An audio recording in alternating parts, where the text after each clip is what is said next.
अब तक आपने देखा कैसे कल्याणी देवी निखिल त्रिशा की शादी होने से खुश नहीं थी। वहीं दूसरी तरफ उनका खुद का बेटा रोहन उनके ऊपर काला जादू कर रहा था। अपने पूजा के कमरे की फैली हुई सामग्री को इकट्ठा करके वो तुरंत अपने कमरे में गई और सोचने लगी कि उनके कमरे में कौन गया होगा। काफी देर तक सोचने के बाद कब उनकी नींद लगी उन्हें पता ही ना चला। सुबह भी बहुत देर से उठी। जैसे ही उनकी नींद खुली 11 बज रहे थे। ये क्या, आज हम इतनी देर तक सोते रहे, किसी ने हमें उठाया भी नहीं। त्रिशा क्या सोचेगी, अभी तो उसकी शादी की रस्में भी बाकी हैं। वो तुरंत अपने कमरे से बाहर निकली तो घर में सभी महिलाएं आ चुकी थी। वो एक घेरा बनाकर त्रिशा को घेरी बैठी थी। नहीं दुल्हन, आज तुम्हें विशेष पूजा करनी है। हमारे पूर्वजों की आत्मा की शांति के लिए तुम्हें मंदिर में बकरे की बलि चढ़ानी है। बकरे की बलि? हाँ, यही जायसवाल खानदान की रीत है। क्यों री कल्याणी, तूने इसे ना बताया? अरे बताया तो था। कहते हुए वो त्रिशा के पास गई और धीरे से उसके कान में बोली, ये महिलाएं जो कहती जाए चुपचाप करती जाओ। आप लोग चलिए, हम त्रिशा को लेकर मंदिर पहुंचते हैं। एक तरफ कल्याणी त्रिशा से अजीबोगरीब रस्में करवा रही थी, वहीं दूसरी तरफ निखिल अपनी माँ की काली साड़ी पहने शमशान भूमि में किसी पूजा को अंजाम दे रहा था। उसने एक जलती हुई चिता के सामने इंसानी खोपड़ी रखी। उसके बाद उसने उस खोपड़ी के सामने मिट्टी के बर्तन में खून भर दिया। 5-4 मुखी आटे के दिए जलाए। फिर आटे से अजीब सी आकृति बनाकर उस पर कल्याणी की तस्वीर रखकर और उसका उपयोग किया हुआ सामान रखकर उन आकृतियों पर कुछ मंत्र जाप करने लगा।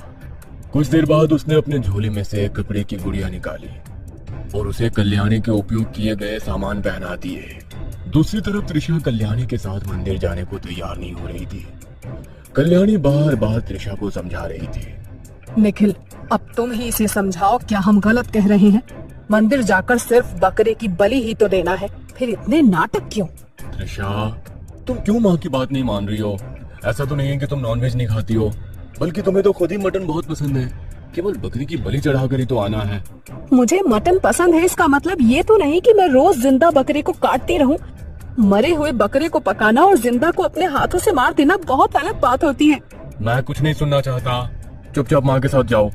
जब निखिल ने भी गुस्से में त्रिशा को कल्याणी देवी के साथ जाने के लिए कहा तो त्रिशा गुस्से में मंदिर के लिए निकल गई। जैसे ही वो मंदिर के लिए निकली, मौसम बदल गया था। कुछ देर पहले जहाँ आसमान बिल्कुल साफ था, हवाएं शांत बह रही थी, अब मौसम बिल्कुल बदल चुका था। तेज हवाएं चलने लगी और आसमान में काले बादल छा गए। दिन में भी उन बादलों को चीरकर सूर्य की रोशनी जमीन पर नहीं आ पा रही थी। दूसरी तरफ रोहन जो शमशान में किसी क्रिया को अंजाम दे रहा था, वहां जलती हुई चिता अचानक से बुझ गई और वो मुर्दा उठकर बैठ गया। इस क्रिया से रोहन के शरीर का पूरा खून सूख गया। ये क्या हो रहा है? मुर्दा कैसे उठकर बैठ सकता है? वो मुर्दा बिना कुछ किए या बोले केवल रोहन की ओर घूर रहा था। अचानक वो वापस चिता पर लेट गया और आग दोबारा जलने लगी। यह दृश्य देख अच्छे अघोरियों की हालत खराब हो जाए। फिर रोहन तो अभी काफी छोटा था, उसकी धड़कनें तेज धड़क रही थी।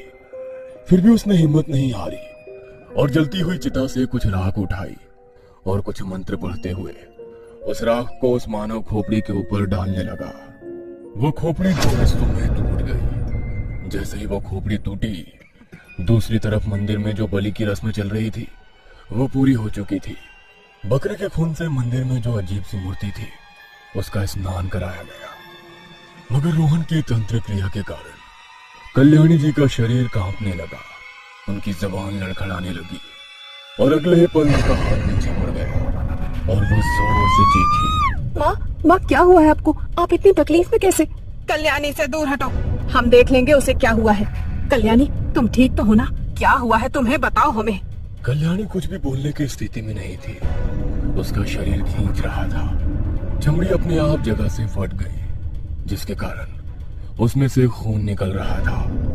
ये देख वहाँ मौजूद महिलाएं भी डर कर कांप गई। कहीं हमसे पूजा में कोई गलती तो नहीं हो गई? नहीं, हमने तो सब कुछ ठीक तरह से किया था, फिर ऐसा कैसे हो सकता है? वे लोग तुरंत मूर्ति के सामने उनके चरणों में गिर गई और क्षमा मांगने लगी। कल्याणी जी का शरीर अभी भी अकड़ रहा था। कुछ तो करना होगा, मगर क्या? एक काम करते हैं, इन्हें अस्पताल लेकर चलते हैं, वहीं डॉक्टर इनका इलाज कर पाएंगे। अपना ज्ञान अपने पास रख, चलो सब मिलकर इसे तांत्रिक के पास लेकर चलते हैं। मगर इन्हें इस तंत्र की नहीं, डॉक्टर की जरूरत है। त्रिशा उन लोगों को रोकने की कोशिश कर रही थी, मगर कोई भी नहीं रुका। वो तुरंत घर पहुंची। उसने निखिल को सारी बातें बताई। निखिल को भी कुछ समझ में नहीं आ रहा था कि ये सब क्या हो रहा है। मुझे तुम्हें यहाँ पर लेकर ही नहीं आना चाहिए था। पहले ही अपने माता पिता को खो चुका हूँ, मैं तुम्हें नहीं खो सकता। अब कुछ भी बाकी है, बाकी रह जाए, हम लोग आज ही यहाँ से निकल जाएंगे। मगर माँ का क्या? रोहन भैया भी सुबह से नजर नहीं आ रहे हैं। रोहन कहाँ जाएगा? होगा अपने कमरे में। नहीं, मैंने देख लिया, वो अपने कमरे में नहीं है। रोहन घर में कैसे होता?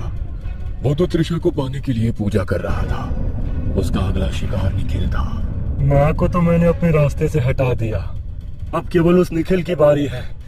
जैसे ही निखिल मेरे रास्ते से हटेगा, त्रिशा का मन बदलकर उसे अपना बना लूंगा।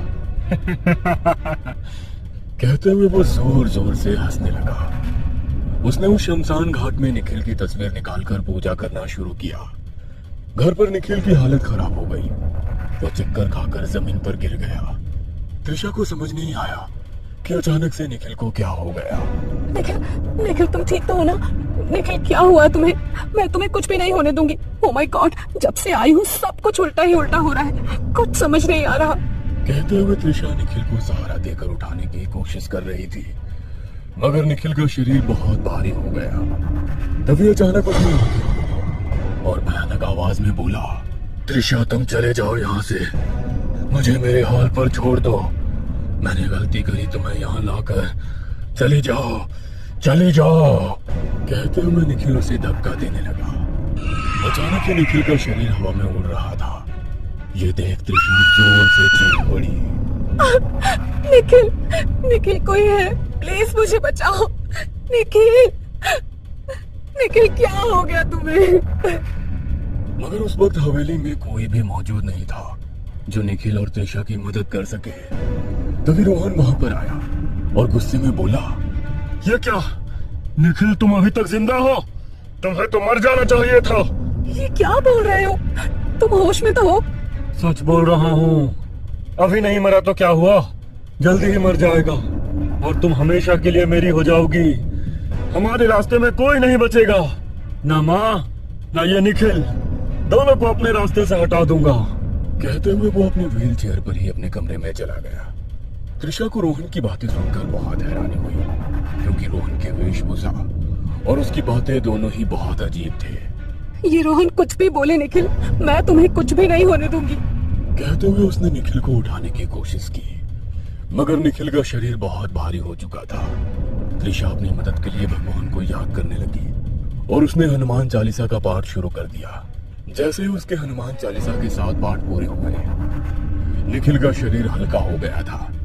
त्रिशा ने उसे सहारा देकर उठाया और तुरंत अस्पताल ले गई। डॉक्टर ने अपना ट्रीटमेंट शुरू कर दिया था, मगर त्रिशा अभी भी उसका हाथ पकड़कर हनुमान चालीसा का पाठ करी जा रही थी।